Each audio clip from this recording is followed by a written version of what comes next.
여러분들이 시간이 없어서 날렸을 지문 내지는 풀었지만 틀렸을 17번 뭐 이런 문제들이 좀 같이 있는 지문이죠. 저는 이번 9월 모평에서 가장 평가원스러운 지문은 얘가 아니었나 라고 생각을 합니다. 가장 평가원스럽다라고 말하는 게 우리 뭐 DNS 스푸핑 지문도 그렇고 오늘 아까 봤었던 뭐 부호화, 채널 부호화, 삼중반복 부호화 그 지문도 그렇고 앞에다가 기초 개념을 쫙 줘요. 그리고 나서 뒤에서 어때요? 적용 케이스 요렇게 주는 그치? 그래서 그 지문들의 패턴과 좀 되게 유사합니다. 여러분들이 오늘 날짜로 지금 수능이 며칠 남았어요? 47일 남았죠? 그러니까 여러분들은 우리 아주 다 지금 훌륭한 고3들이기 때문에 유튜브 같은 거에는 접속도 안 해요. 그쵸? 해요? 지금 눈동자가 많이 흔들려. 해요? 여러분들이 유튜브 땅에 접속을 안 하겠지만 지금 유튜브를 켜보면 여러분들의 알고리즘을 장악하는 영상이 있을 거예요. 수능 D-50 50일 전에 이 영상을 발견했다면 여러분의 수능 점수는 떡상합니다. 굉장히 자극적인 영상들이 여러분의 알고리즘 왜 끄덕이지 봤어요? 여러분의 알고리즘을 장악하고 있을 거거든요. 국어와 관련된 영상을 보면요. 이제 사실은 뭐 1년 전에 뭐 2년 전에 뭐 그렇게 나오는 영상들은 국어 공부법에 대한 얘기를 하지만 수능 50일 전, 30일 전에 그 국어 공부에 대한 얘기를 하는 영상들에서는 공통적으로 많이 언급되는 내용이 있어요. 어려운 문제를 만나거든 그냥 넘겨라. 야수의 심장을 가지고 넘어갈 줄 알아야 된다. 그 얘기를 하는데 여러분들 굉장히 되게 불신의 눈빛을 지금 보내는데 선생님 그거 다 아니죠? 끝까지 해결해야죠? 라는 눈빛인데 아니에요. 넘어가야 돼요. 넘어가셔야 됩니다. 그게 맞아요. 왜냐면 여러분 그 수능 시험을 어떤 애들이 잘 보냐고 저한테 이제 물어보는 경우가 있어요. 수능 시험을 잘 보려면 어떻게 해야 되냐? 여러분이 묻는 건 그거죠. 아니, 당연히 공부를 잘하면 잘 보겠지. 근데 그거 말고 어떻게 하면 잘 볼 수 있냐? 평소같이 하면 잘 볼 수 있거든요. 그러니까 수능 시험은 컨디션의 싸움이라고 저는 생각해요. 게다가 국어의 특수성 1교시죠. 여러분 오늘 우리 토요일 학교 안 가는 토요일 여러분 오늘 몇 시에 일어났어요? 각자 속으로 지금 생각나는 시간이 있을 거예요. 그쵸? 국어 시험은 몇 시에 보죠? 8시 40분이요. 그때 오늘 8시 40분에 여러분의 뇌의 상태 어땠어요? 자고 있었나요? 팽팽 일하고 있었나요? 네, 생각해보면 알 거예요. 8시 40분부터 뇌가 팽팽팽팽 돌아가고 일을 해야 되는데 그죠? 그리고 첫 시간이잖아요. 그래서 너무 떨린다고요. 그러니까 국어 영역 볼 때 자기 컨디션으로 보기가 진짜 쉽지 않아요. 그러다 보니까 내가 안 읽히는 지문이 나오거나 내가 분명히 지문을 읽고 문제로 갔는데 이거 어떻게 풀어야 될지 모르겠어. 이러면 굉장히 당황스럽거든요. 그래서 그때 제대로 된 판단을 못 내려요. 내가 뭐가 문제가 있겠지? 하고 다시 돌아가서 읽는다든지 아니면 그 보기에 매여 있다가 시간이 2분, 3분 막 이렇게 지나가. 우리 사실 그런 얘기 하잖아. 지문 하나 풀 때 몇 분 써야 된다고? 10분 막 이렇게 얘기하잖아요. 이상적인 시간 10분 막 이렇게 얘기하는데 막 독서 비문학 지문 풀 때 그런 식으로 매여 있으면 뒤에 다 말리고 시간 안배 못 해가지고 문제 날리고 이렇게 되거든. 모르겠는 문제가 나오잖아요. 보통 그런 문제는 3점짜리일 가능성이 높죠. 그 3점에 매여 있다가 한 세트 다 날려서 6점, 7점 날리느니 그냥 넘어가시는 게 좋아요. 그냥 넘어가고 마킹할 때 다시 보시거나 릴렉스 됐을 때 다시 보시면 돼요. 그래서 여러분들이 전략을 좀 잘 세우셔야 돼요. 전략을 좀 잘 세워서 너무 긴장되고 그럴 때는 좀 본인의 긴장도를 낮출 수 있는 그 파트부터 문제를 풀기 시작하시거나 하면 됩니다. 그래서 제가 고3 때 어떻게 했었나 생각해보면 제 시험지에는 별이 정말 많았어요. 그러니까 저만의 그냥 표시 방법이에요. 별을 하나 쳐놓는다, 2개 쳐놓는다, 3개 쳐놓는다. 뭐냐면 제가 여러분한테 항상 그러잖아요. 야수의 심장을 가지고 들어가야 된다. 내가 답이라고 확신하는 아래 선택 보지 마라. 시간 안에 다 풀어야 되기 때문에 일단 난 그럴 시간이 없다 라고 했잖아요. 제가 별표 하나를 치는 건 내가 예를 들어서 문제를 다 읽고 1번 선지를 딱 봤어. 이게 답 같아. 1번을 골라. 그리고 별표를 하나 쳐. 무슨 뜻이냐면 이게 1번 같긴 한데 확신이 100%가 들지 않는 거야. 밑에 선지도 보고 싶은데 일단 문제를 다 푸는 것에 목표를 난 두고 있기 때문에 뒤에를 갔다가 마킹할 때 이건 다시 한번 보라는 뜻이야. 이해돼? 별표를 2개 쳤다는 건 뭐예요? 확신을 더 못하겠다는 얘기죠. 내가 1번, 2번, 3번 하다가 이거 같은데 하고 찍었는데 4, 5번 못 읽었다. 근데 이건 꼭 봤으면 좋겠다. 별표 3개는 뭐예요? 나 이거 패스했다. 이거 일단 지금 패스했다. 그럼 마킹할 때 그 별표에서 멈추는 거예요. 이해돼? 그런 식으로 여러분이 시간 낭비해 보실 수 있거든요. 그래서 10월 모의고사는 여러분들이 저한테 와서 선생님 제가 시간이 모자라서 지문 하나를 날렸어요 라고 말하지만 마킹은 한 상태여야 되잖아요. 그쵸? 제가 진정한 의미의 타임어택은 시간 안에 모든 문제를 다 풀어보는 거라고 계속 얘기하잖아요. 그쵸? 그렇기 때문에 10월 모의고사 볼 때는 일단 모든 문제를 모든 지문을 읽고 푸는 것에 초점을 맞춰보고 그리고 나서 마킹할 때 내가 불안했던 것들을 다시 보면서 고쳐보는 그래서 뭐 별 3개짜리부터 본다든지 아니면 별 3개는 봐도 가망이 없으니 별 1개부터 내가 다시 봐가지고 맞춰보겠다 이렇게 하시던지 좀 전략을 세워서 한번 봐보시면 좋겠어요. 그래서 10월 모의고사 마지막 모의고사 여러분의 목표는 날리는 문제 없게끔 반드시 모든 지문을 다 한번 읽어볼 수 있게끔 그렇게 한번 해보시는 게 좋을 것 같아요. 아셨죠? 자, 그래서 이 지문에서도 여러분들이 다 읽고 나서 17번 문제를 딱 봤는데 보기가 너무 복잡하고 보기를 읽었는데 어디서부터 손을 대야 될지 내가 모르겠어. 어떻게 하라고? 패스. 넘어가야 돼. 알겠죠? 자, 그럼 볼게요. 소리, 특히 음악을 저장하는 방법은 추금기에서 시작하여 매체의 발명과 발맞추어 많은 발전을 이루었다. 추금기의 원리는 간단하다. 끝부분에 날카로운 바늘을 장착한 원뿔형 나팔을 준비한다. 바늘 아래 섬세하게 긁히는 회전판을 대고 나팔의 소리를 들려준다. 여기까지 어려운 얘기가 없어요. 소리는 나팔의 진동으로 바뀌고 진동의 형태를 따라서 바늘이 판에 홈을 만들어 소리를 저장한다. 이것이 초기 녹음기의 원리인데 소리를 아날로그 형태로 저장하였고 이후에 등장한 매체에서도 한동안 소리를 아날로그 형태로 기록하였다. 까지가 이제 옛날에 소리를 어떤 식으로 저장해 왔는지에 대한 이야기죠. 사실 제가 여기다가 밑줄 친 게 딱 2군데거든요.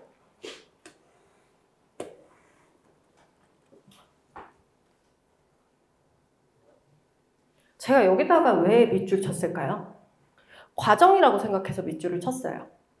어떤 장치를 하나하나 설명해 주는 건 나는 외울 생각은 없고 그냥 이해되면 이해하고 문제 풀 때 물어보면 다시 와서 봐야지 라고 좀 마음을 가볍게 먹었는데 요건 과정이잖아요. 그래서 소리가 진동이 되고 그게 이제 홈을 만들어서 거기에 저장이 되고 그걸 아날로그 형태라고 하는구나.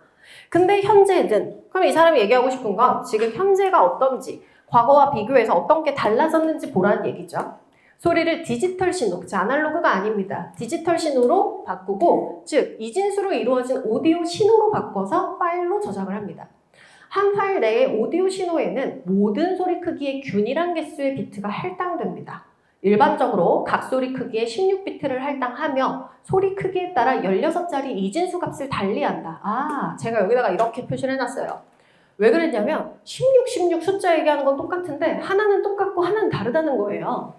비트는 다 똑같이 주는데 이진수 자릿수가 다르대요. 그래서 이건 같고 이건 다르네 라고 얘기를 했어요. 그리고 제가 여기다가 반응한 이유가 또 하나 있죠. 어디예요? 여기요. 모든 소리 크기의 균일한 개수의 비트가 할당된다. 제가 계속 얘기하잖아요. 이거 왜 중요해요? 모든이라는 말은 뭘 내포하죠? 예외가 없다. 예외가 없으면 선지에서 자꾸 예외가 있는 것처럼 우리를 낚으려고 한다. 그치? 그래서 예외가 없다는 것 때문에 반응을 했습니다. 각 소리 크기에 할당되는 비트의 개수가 늘면 소리는 아날로그 원음에 가까워진다. 그런데 오디오 파일을 저장하거나 네트워크를 통해 전송하기에는 데이터 양이 많다. 네. 그럼 이거 너무 당연한 얘기 아니야? 비트 개수가 늘면 원음에 가까워지는데 그럼 파일이 무거워지겠죠. 그렇죠? 그래서 데이터가 커져서 통신의 속도가 느려져. 따라서 저장 공간을 아끼고 전송이 가능하도록 오디오 신호를 압축할 필요가 있습니다. 네, 너무 무거우니까요. 일반적으로 오디오 신호 압축에는 그러니까 얘가 이제 압축을 해야 된다고 하면서 소재를 건너뛰었죠. 압축을 하는 것에서는 지각 부호화를 이용한다. 저희 시즌 1에서 제가 얘기했죠. 문단마다 뭐가 중요하다? 서술 범주, 뭐에 대해서 얘기하고 있는지 정확히 알아야 된다. 그럼 1문단에서는 옛날에 이게 어떻게 저장됐냐면 2문단에서는 현재는 디지털 신호로 바꿔서 어떻게 하고 있냐면 3문단에서는 이걸 압축하려면 됐어요? 뭐 얘기하고 있는지 정확히 아셔야 돼요. 압축 신호에는 압축할 때는 지각 부호화를 이용한다. 지각 부호화는 청각 특성에 따라 감도가 낮은 소리를 제거해서 오디오 신호를 압축하는 기술이다. 지각 부호화는 뭐 하는 거래요? 여러분들 이해하시기에 이 문장 뭐예요? 쓸데없는 거 지운다. 감도가 낮다는 건 뭐예요? 내가 감지할 수 있는 정도가 낮다는 거예요. 너무 작은 소리거나 너무 미세한 떨림 이런 것들은 파일 크기만 차지하니까 그냥 없애버려 라고 얘기한다는 거죠. 지각 부호화에서 그래서 지각 부호화인 것 같아요. 지각할 수 있는 것을 부호로 바꾸는 거죠. 우리 아까 기출 봤잖아. 부호화라고 하는 게 부호로 바꾸는 건데 지각할 수 있는 것만 부호로 바꾼다라는 거죠. 그래서 감도가 낮은 건 지각이 안 돼요. 지각이 안 되는 건 삭제한다. 맞습니까? 네, 그 얘기야. 그 다음 청각 특성에는 최소 가청강도와 차폐가 있다. 최소 가청강도는 최소로 가능하게 들을 수 있는 강도인 것 같죠? 그래서 최소 가청강도와 차폐가 있대요. 최소 가청강도는 조용할 때, 조건이 조용할 때 청각이 감지할 수 있는 소리 크기의 최소값이다. 그러면 그 최소값을 넘어야 들리고 최소값을 못 넘으면 아무리 조용해도 못 듣는다는 얘기죠. 그죠? 그러면 최소가 청강도 밑에 있는 값들은 어떻게 될까? 압축할 때. 제거. 그지? 최소가 청강도를 넘어야 압축. 맞아요? 네. 최소가 청강도보다 큰 소리들은 들을 수 있는데 작은 소리는 못 들어요. 최소가 청강도는 주파수별로 그 크기가 정해져 있다. 예를 들어가 결국은 최소가 청강도가 주파수별로 크기가 정해져 있다라고 하는 걸 이해시키기 위해서 나온 거죠. 그래서 밑에 막 구체적인 수치도 나오고 해서 저는 여기를 괄호로 묶고 넘어갔습니다. 왜요? 제가 여러분 시즌 1부터 계속 얘기하고 있어요. 구체적 수치가 나오면 뭐 할 거야? 문제풀이의 재료로 쓸 거야.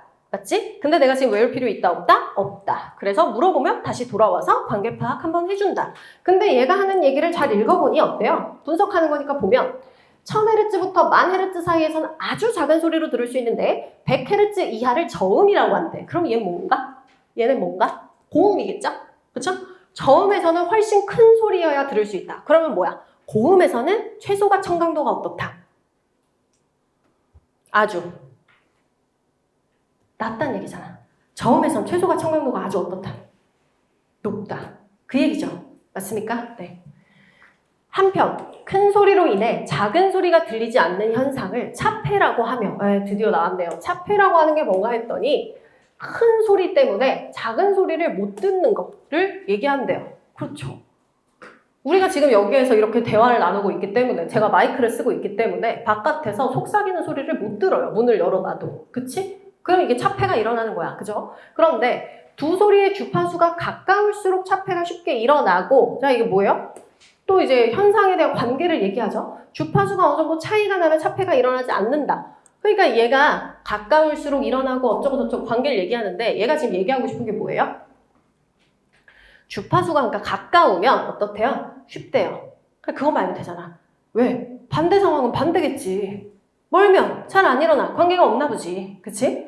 그래서 차폐음의 주파수를 기준으로 차폐가 일어날 수 있는 가장 낮은 주파수와 가장 높은 주파수 사이의 구간을 뭐라 그런다? 임계대역이라고 한다. 그럼 이 말이 여러분 잘 이해돼요? 임계대역이 뭐래요? 차폐가 일어날 수 있는 조건이 이거잖아요. 임계대역 안에 있으면 뭐예요? 무조건 차폐가 일어난다는 얘기예요. 가장 낮은 주파수와 가장 높은 주파수. 그 사이의 구간에선 무조건 뭐야? 차폐가 일어나요. 반대로 임계대역 밖에선 차폐가 일어나요? 안 일어나요? 안 일어나요. 맞아요? 이게 뭡니까? 내포하고 있는 의미죠. 시즌 1부터 제가 계속 내포된 의미가 뭔지 알아야 된다고 했어요. 평가원식으로 생각하자고 했어요. 그쵸? 임계대역이라는 것 자체의 정의가 차폐가 일어날 수 있는 구간이에요. 그럼 임계대역 밖은 안 일어난다는 얘기야. 맞습니까?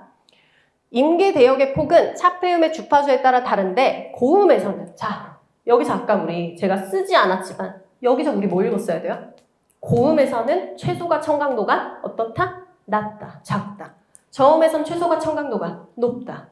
얘가 지금 뭐래요? 고음에서는 저음에서보다 임계대역이 훨씬 넓다. 계속 관계를 붙여주셔야 됩니다. 그래서 그렇대요. 차폐를 고려한 실제 청각이 감지할 수 있는 소리의 크기 최소값을 차폐 문턱값이라고 한다. 자, 여러분 여기다가 아마 여러분이 막 읽으면서 표시하셨을 거예요. 그쵸? 여기 중요한 거 알았니? 차폐를 고려한.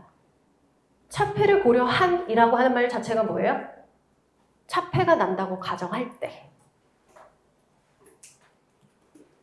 차폐가 된다고 가정할 때 실제 청각이 감지할 수 있는 소리 크기의 최소값을 차폐 문턱값이라고 한대요. 이해돼? 차폐 문턱값이라고 하는 것 자체가 그러니까 최소값이니까 차폐 문턱값을 넘어야 어때요? 들려요. 안 넘으면 안 들려요. 그러면 여러분 봐봐. 단어 바꿔. 차폐를 고려했다는 것 자체가 차폐가 일어날 수 있는 상황이라는 걸 가정하고 라는 거죠. 즉 임계대역 내에서로 바꾸면 어때요? 맞아요? 틀려요? 맞죠? 임계대역이라는 것 자체가 뭐라고 그랬어요? 차폐가 일어날 수 있는 구간이라고 했잖아요. 가장 낮은 주파수와 가장 높은 주파수의 구간. 차폐가 일어날 수 있는. 이해돼? 그 구간 안에서 우리가 들을 수 있는 최소의 소리, 제일 작은 소리. 그게 차폐 문턱값이죠. 그럼 물어보자. 최소가 청강도랑 차폐 문턱값이랑 뭐가 달라? 얘네 둘의 차이를 물어본다면 기준이 뭐가 돼야 돼? 둘 다 최소값인데. 들을 수 있는 소리의 최소값인데. 뭐가 달라? 차폐를 고려했고 안 했고. 맞아요? 그럼 최소가 청강도는 차폐를 고려하지 않은 상태에서 임계대역이고 뭐고 없는 상태에서고 얘는 뭐야? 임계대역 안에서만 본다는 얘기죠. 맞습니까? 네. 그래서 이런 것들까지 다 고려하면서 읽었어야 풀 수 있는 문제를 평가원에서 난 낼 수 있었을 거다라고 본다는 얘기야. 근데 안 냈다고요. 이해돼? 그래서 분석을 좀 더 디테일하게 들어가서 해야 돼. 그래서 지각 부호하는 이런 성질들을 이용해서 오디오 신호를 압축한다. 이런 성질들을 어떻게 이용할까요? 못 듣는 소리 다 제거하고, 그렇지? 들을 수 있는 소리들만 압축하는 것이겠죠. 그럼 지각 부호화에서는 오디오 신호를 먼저 주파수에 따라 여러 개의 임계 대역으로 나누고, 이게 과정이잖아요. 과정이면 제가 그냥 어떻게 하라고 했어요? 넘버링 해라. 각 임계 대역에서 최소가 청강도와 차폐음을 고려해서 차폐 문턱값을 구할 수 있대요. 근데 뭐 구하는 공식은 안 줬으니까 뭐 구한다. 그 다음 소리 크기와 차폐 문턱값의 차이가 큰 소리일수록 해당 소리 크기의 비트를 많이 할당해서 소리 손실을 낮춘다. 차폐 문턱값보다 작은 소리들은 들리지 않으므로 제거한다. 뭐 이건 우리가 유추하고 추론했던 얘기입니다. 네. 즉 지각 부호화는 각 임계 대역마다 다른 개수의 비트를 할당해서 소리 품질 저하를 최소화하면서 오디오 신호를 압축하는 기술이다. 그러니까 원래는 그 소리의 크기마다 원래 개수, 비트 개수 어떻다 그랬어요? 전부 다 16개씩 똑같이 준다고 했는데 그거는 이 기술이 들어가기 전이고 압축할 땐 어때? 여기는 5개 주면 여기는 막 20개 주고 막 이런 식으로 좀 개수를 조절해서 압축을 데이터 크기를 줄인다. 뭐 이런 얘기를 하고 있는 거죠. 그래서 지각 부호화라고 하는 것 자체가 임계 대역마다 비트의 개수를 다르게 할당해서 압축하는 기술을 이야기한다. 됐습니까? 제가 9월 모평 보자마자 여러분 수업하면서 14번 문제 얘기했었죠? 너무 특이한 문제라고. 사실 여러분 처음 보는 유형 아니냐고 얘기했었죠? 하지만 저는 처음 보는 유형은 아니에요. 왜냐면 2028 예비시행 문제 이런 게 있어요. 그러니까 이 예비시행 문제가 평가원에서 공개가 되면서 2028 수능을 지금 대비를 계속 하잖아요. 그죠? 이 사람들이 내고 싶은 방향을 좀 보여주는 문제 유형인데 이런 문제 유형은 여러분 수능에서는 또 안 나올 수도 있어요. 일단은 뭐 맛보기 삼아서 이렇게 보여줬는데 수능에서는 안 나올 수 있지만 어쨌거나 좀 구조 독해를 물어보는 그런 문제 유형이었다. 그래서 요거는 이제 정답이 몇 번? 3번인데 이것도 사실은 저는 의문사 당한 애들 좀 있었을 거라고 봅니다. 왜냐면 소리 크기를, 2문단에서 소리 크기를, 3문단에서 청각 특성을 각각 압축의 변수라고 언급한 점에 주목하고 압축하는데 변수가 소리 크기, 청각 특성인가요? 청각 특성에 두 가지가 있죠. 최소가 청강도와 차폐. 그죠? 맞아요? 이걸 가지고 얘기하는 거지 지금 3번 문제 이상한 소리 하고 있잖아요. 그죠? 그래서 3번이 틀렸고 15번 윗글을 이해한 내용 가장 적절한 거 이거 그냥 주는 거죠. 시간이 있었으면 이거는 틀릴 아이들이 없다고 봅니다. 정답 몇 번? 3번이죠. 파일로 저장된 압축 전의 오디오 신호는 소리 크기마다 할당된 비트의 개수가 16개로 동일한데 이게 이제 지각 부호화를 통해서 달라지는 거였죠. 그죠? 그래서 3번이 되고 나머지는 다 이상한 소리죠. 1번 초기 녹음기는 디지털 신호가 아니라 아날로그로 저장하는 거고 그죠? 그 다음에 2번도 추궁기판에 새겨진 홈은 오디오 신호의 이진수와 다르게 저장된 소리가 아니고 마찬가지인 거고 4번 같은 경우는 어때요? 비트를 많이 사용하면 네트워크 전송이 적합해요? 아니요. 무거워지기 때문에 적합하지 않죠. 그 다음 5번. 오디오 신호 압축할 때는 뭐예요? 이제 현대에 와서 압축하는 기술이 생긴 거기 때문에 아날로그 형태가 아니라 디지털이죠. 그죠? 디지털 신호가 되는 거고. 됐습니까? 그 다음에 16번 문제. 청각 특성에 대한 설명으로 가장 적절한 것. 적절한 것은 1번에 최소가 청강도는 사람이 들을 수 있는 주파수의 최소값이 아니라 뭐예요? 조용할 때 소리의 최소값이 되죠. 그래서 1번 안 되고 2번 임계대역은 차폐음의 주파수와 그것보다 높은 주파수 사이의 구간이다. 그래요? 차폐가 일어나는 낮고 높은 그 주파수의 구간을 얘기하는 거 아니에요? 그죠? 그럼 이것도 안 되죠. 차폐음의 주파수와 그것보다 높은 주파수, 헛소리죠. 3번도 어때요? 저음에선 최소가 청강도가 크니까 임계대역도 고음의 임계대역보다 넓다. 아니요. 임계대역은 어디가 더 넓다 그랬어요? 고음이 더 넓다 그랬죠. 그 다음에 4번. 임계대역 내에서 큰 소리로 인해 들리지 않는 작은 소리는 뭐라고 하는지 우리가 몰라요. 큰 소리를 차폐음이라고 하는 거죠. 작은 소리를 들리지 않게 하는. 답은 몇 번? 5번입니다. 왜? 어떤 소리의 주파수 사이가 임계대역의 폭보다 크면 두 소리 사이에 차폐는 일어나지 않는다. 임계대역이라는 것 자체가 뭐예요? 그 대역 내에서 차폐가 일어난다라는 구간이잖아. 근데 그거를 넘어서 그럼 어때? 안 일어나죠. 됐어요? 뒤에 17번. 문제의 17번.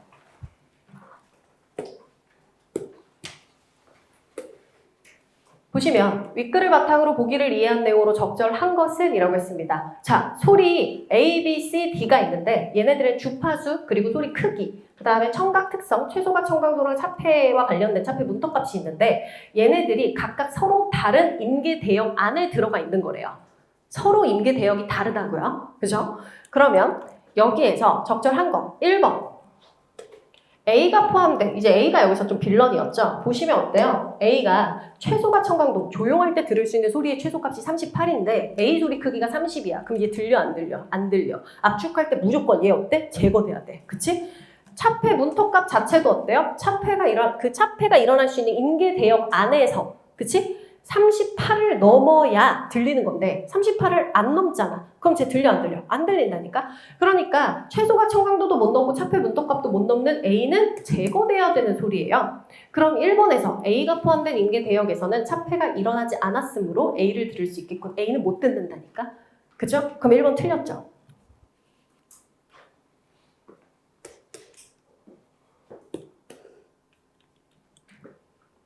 그 다음 D가 포함된 임계대역에서는 차폐가 일어났으므로 D 같은 경우에는 소리 크기가 55인데 최소가 청강도하고 차폐 문턱값 보니까 어때요? 그걸 훨씬 넘어요. 그러면 무조건 일단 얘는 들릴 수가 있어요. 그쵸?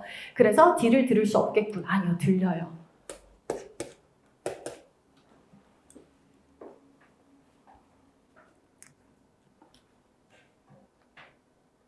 그 다음 3번 A와 B는 소리 크기가 같으므로 A와 B에서 지금 소리 크기가 똑같죠. 같으므로 압축할 때 두 소리 크기의 같은 개수 비트를 주겠구나. 얘들아 압축할 때 비트의 개수가 정해지는 원리는 뭐였어요? 무슨 차이가 커야 된다고 하지 않았어요? 무슨 차이가 커야 된다고 그랬어요? 마지막에 소리 크기와 차폐 문턱값의 차이가 큰 소리일수록 비트 수를 많이 준다고 그랬죠. 그쵸? 이렇게 생각해서 얘가 틀렸다. 이렇게 생각한 친구도 있을 텐데 얘 왜 틀렸죠? A를 왜 압축하니? A는 제거 대상이지 압축 대상이 아니죠. 맞아요? 네. 그래서 A와 B는 소리 크기가 같은 건 맞는데 압축할 때 A 압축 왜 해? 필요 없다. A는 압축을 안 한다. 그래서 틀렸다. A와 C의 차폐 문턱값이 같으므로 네, 같죠. A도 38이고 C도 38이에요. A가 포함된 임계대역의 폭과 C가 포함된 임계대역의 폭은 같겠군. 임계대역의 폭은 어떤 걸로 우리가 알 수 있죠? 주파수로 알 수가 있었죠. 고음인 경우 더 넓고 저음인 경우 좁다. 뭐 이렇게 얘기했었잖아요. 근데 얘가 어때요? 완전 고음이잖아요. 얘가 훨씬 넓겠죠. 그러니까 4번도 안 돼요. 그 다음에 5번이 그럼 답입니다. 그죠? 압축할 때는 C의 소리 크기보다 D의 소리 크기에 더 많은 비트가 할당되겠군. C의 소리 크기, D의 소리 크기, 차폐 문턱값과의 차이를 보면 되는데, 그치? 차이를 보면 되는데 얘의 차이, 산수, 산수의 부분 누가 커요? D가 커요. 그러니까 여기 비트가 더 많이 들어가겠다. 됐어? 그래서 정답이 몇 번? 5번이 되겠구나. 됐습니까? 네. 요렇게 볼 수가 있어요. 됐어?